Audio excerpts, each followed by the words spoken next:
S papežem Frančiškom so se danes srečali udeleženci generalnega kapitlja reda klerikov Somaskov. Spodbudil jih je, naj se podajo k ranjenemu in odvrženemu človeštvu ter se z obnovljeno misionarsko gorečnostjo posvetijo vzgoji mladih.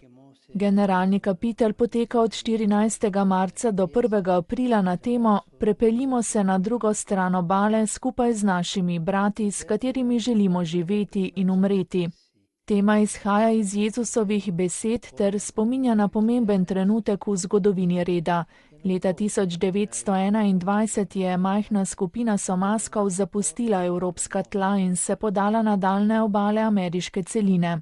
Po papeževih besedah je šlo za odločilno misionarsko odprtost, ki je redu dala nov zagon in prostrane apostolske poglede.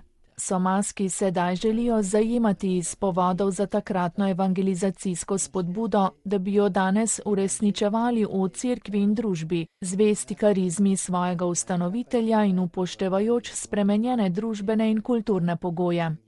Ideal, ki je gnal Hieronima Emilianija, ustanovitelja Somaskov, je bila reforma cerkve preko del ljubezni.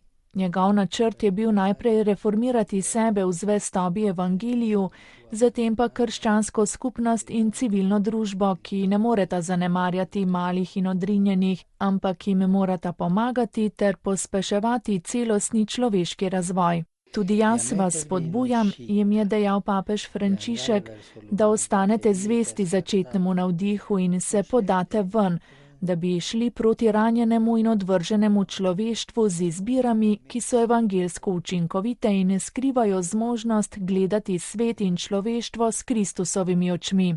Značilna poteza poklicanosti klerikov Somaskov je predvsem skrb za zadnje, še posebej za sirote in zapuščene otroke.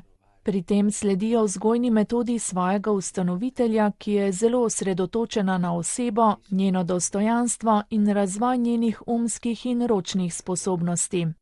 Da bi se služenje evangeliju še bolj prilegalo konkretnim življenjskim situacijam ljudi, Somaski pripravljajo nove načine za izvajanje svojega poslanstva.